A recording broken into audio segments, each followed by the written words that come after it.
তো বন্ধুরা, আমি সোমনাথ, আপনারা দেখছেন এইচডিসি নিউজ চ্যানেল। আজকে একটি লেটেস্ট নিউজ নিয়ে আপনাদের সামনে উপস্থিত হলাম। আপনারা জানেন যে অনেক কিছু জিনিস আছে আমাদের চারপাশে, যারা বিশেষ করে গ্রামগঞ্জে বাস করেন তারা আরও বেশি করে জানতে পারবেন যে অনেক কিছু জিনিসই আমাদের চারপাশে আমরা দেখতে পাই, কিন্তু সেই জিনিসগুলোর গুরুত্ব আমরা বুঝি না। আমরা তাদের অপ্রয়োজনীয় বস্তু বলে মনে করি এবং সেগুলোকে নষ্ট করে ফেলি। কিন্তু আজকের যে প্রতিবেদনটি নিয়ে আপনাদের সামনে আমি হাজির হলাম, এটা শুনে আপনারা আশ্চর্য হয়ে যাবেন। আমিও হয়তো এই প্রতিবেদনটি যখন পেয়েছিলাম, দেখে বা শুনে আশ্চর্য হয়ে গেছিলাম যে এটি কি সম্ভব। কিন্তু হ্যাঁ, সত্যি একজন কৃষক, তিনি আজ এই একটি জিনিস নিয়ে আজকে কিন্তু তিনি কোটিপতি হয়ে যাচ্ছেন বা কোটিপতি হতে চলেছেন। কি সেই জিনিস, সেই নিয়ে আপনাদের সঙ্গে আলোচনা। আপনারা ছবিতে দেখতেই পাচ্ছেন যে হ্যাঁ, সেটি আমাদের গ্রামগঞ্জে সাধারণভাবে আনাচে কানাচে নানান পুকুরে পড়ে থাকে সেই কচুরিপানা। সেই কচুরিপানা নিয়েই আজকে আপনাদের সঙ্গে আমি এই ভিডিওটি করতে চলেছি।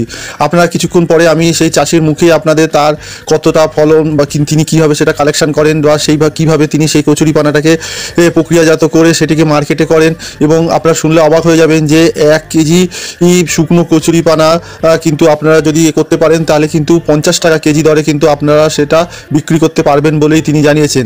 এখন এই প্রতিবেদনটি কতটা সত্যি সেটা আমার সম্বন্ধে জানা নেই, কিন্তু প্রতিবেদনটি আমার খুবই ভালো লাগলো বলে আপনাদের কাছে আমি প্রতিবেদনটি শেয়ার করলাম। আপনারা জেনে বলবেন যে ঘটনাটি সত্যি কিনা।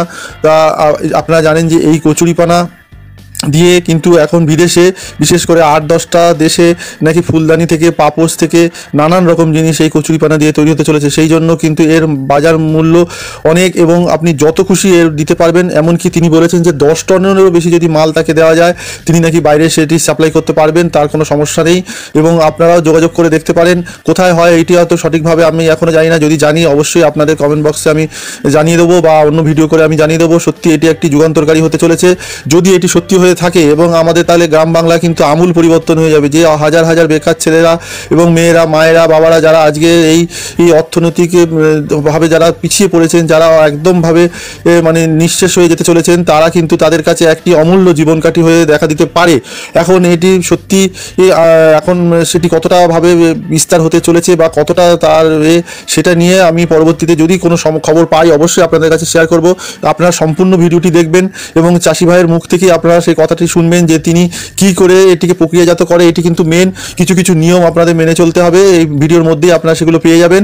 আশা করি সেই নিয়ম যদি আপনারা মেনে চলে এগুলোকে যদি সঠিকভাবে তৈরি করতে পারেন, তাহলে আপনারাও কিন্তু এর যে বিশাল যে বাজার, সুবিশাল চাহিদা, সেটাও কিন্তু আপনারা বাজারটিকে ধরতে পারবেন, এবং আমাদের অগণিত চাষি বন্ধুরা তাদের কিন্তু জীবনটি এক আমূল পরিবর্তন হবে। তা চলুন আর দেরি করবো না, সেই ভিডিওটি আপনাদের নিয়ে যাচ্ছি।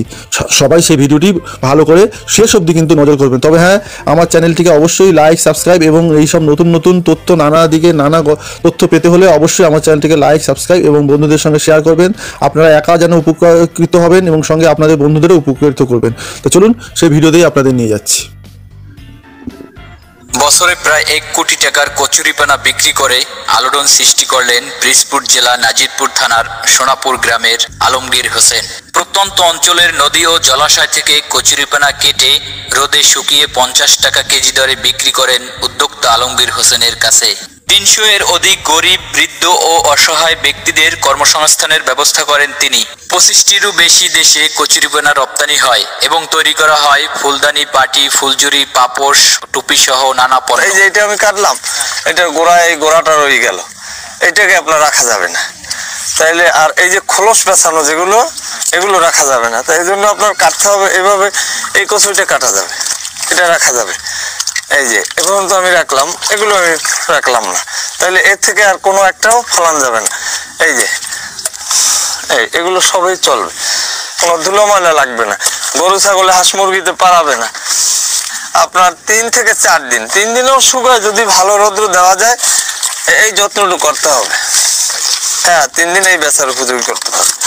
তো 2-1টা ফ্যামিলি বাদ আছে, বলতে গেলে 100-র মধ্যে 98 জনেই, 98 ফ্যামিলিতেই এটা করতেছে। আর শুধু একটা গ্রাম, একটা অঞ্চল নয়, 2-3টা উপজেলায় এখন আমাদের এই আশপাশে। এইটা 1999, 2000, 2001 এরকম সময়টা আমি বিক্রি করতাম। আমার ওনাদের প্রচুর চাহিদা। ওনারা বলছে যে আপনি যত দিতে পারেন আমাকে, হ্যাঁ আমরা নেব, যত দিতে পারেন। যদি আপনি মাসে 100 টনও দিতে পারেন, আমি 100 টন নেব, তাদের কোনো সমস্যা নাই। জানুয়ারির 15 তারিখ এই সময় 2 টন দিছি, আর এমন মাসে যখন ওই সূর্যের তাপ বেশি ছিল, মাসে 10 টন পর্যন্ত দিছি। কমপক্ষে 300 বলতে পারি, কমপক্ষে। হ্যাঁ, 300 প্লাস। তার কাছে আমাদের সবারই কচুরিপানা, এগুলো ভেসে বেড়ায়। চায়ের দোকান করতে গেলেও সেখানে টাকা লাগে, একটা পজিশন লাগে, হ্যাঁ, অনেক কিছু সরঞ্জামাদি লাগে। আর এখানে কিছু না, এখানে শুধু একটা কাঁচি হইলে হয়। আমাদের এই বিল অঞ্চল, জলাশয়, যেখানে সেখানে কচুরি আমাদের একটা কিন্তু জীবনে একটা সমস্যাও সৃষ্টি করে যাতায়াতের।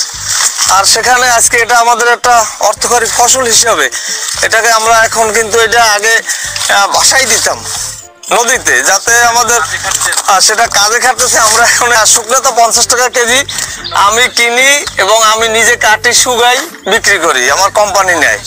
1 কেজি ধান যদি 1000 টাকা মন হয়, 25 টাকা কেজি। 1 কেজি কচুরি বিক্রি করে আপনার 2 কেজি ধান কেনা যায়। এভাবেই নৌকা দিয়ে নদী ও জলাশয় থেকে পরে রৌদ্র শুকা দিতে হবে। এই যে রৌদ্র এভাবে শুকা দিলে মাচায় অথবা মাটিতে দেওয়া যাবে না, মাটি দিলে তো কাদা ময়লা লাগবে, বালু লাগবে, এজন্য মাটিতে না দেওয়াই ভালো। মাটিতে দিলে ওটার মান ভালো থাকে না, এজন্য দিতে হবে এরকম মাচায়। মাটিতে আবার দিলে দিতে হবে পলিথিন অথবা পাটি বিছাইয়া, যাতে কোনো ময়লা না লাগে। রোদ্দুর হয়ে গেলে পরে এরপরে আপনার এই কচুরি গুছাইতে হবে, কাঁচাইতে হবে, কাঁচাইয়া রাত্রে ঢাইকে রাখতে হবে। বা বৃষ্টি আসলে বৃষ্টি লাগানো যাবে না। আর এই ভিজা এই কাঁচা অবস্থায় যদি বৃষ্টিও লাগে 2 দিন, তাতেও কোনো সমস্যা হয় না। এরপরে আপনার এটার মান ভালো হয় আরো। মনে করেন 3 দিন 2 দিনে মোটমাট 5টা রৌদ্র লাগে। আর বড় রোদ যখন একেবারে করা, চৈত্র মাসের খরা, তখন 3 রৌদ্র হয়ে যায়। যদি ছাদে দেওয়া হয় অনেক সময়, আপনার এটা নরম হয়ে যায়, বুঝছেন? নরম হয়ে গেলে পরে এই যে কচুরি এর মতো, আমাদের অঞ্চলের মানুষগুলো সবাই এই বিষয়ে পারদর্শী, সবাই বুঝে। এইরকম হইলে এরপরে 50 টাকা কেজি বিক্রি করি, বা 50 টাকা কেজি আমি কিনি, কেনার পরে বিক্রি করি। ওই তো কিনে ঘরে গুদামে রাখছি, দেখছেন? হ্যাঁ, এগুলো পুরো শুকনো, এটা রাখছি এখানে। এখন এটারে আমি এরকম গুছাইয়া আটি বেঁধে এরপর হলে বাজারজাত করবো। এখান থেকে একটা কেজি হয়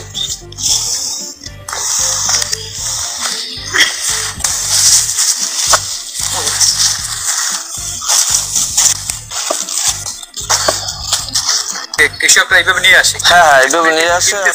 জি, আমি কিনতেছি। ও আচ্ছা, তো এখন কয় কেজি হয়েছে? এখানে হয়েছে 4 কেজি 800, 4 কেজি 780 গ্রাম। আচ্ছা, 4 কেজি 780 গ্রাম। কয় টাকা দাম আসছে তার? তাতে আসছে হইলো 240 টাকা। 240 টাকা। হ্যাঁ, এভাবেই রাখা হয় নাকি? হ্যাঁ, এভাবেই রাখি আমি। এই ঘরটা এখন মাল দিছি, এই 2-1 দিন হয়েছে, এই জন্য এখন ঘরে মাল নাই, এই অল্প। এই হলো আপনার গোডাউন? হ্যাঁ, এখানে আর কি সব মাল? হ্যাঁ, এখানেই রাখি, এখানে রাখা হয়। হ্যাঁ।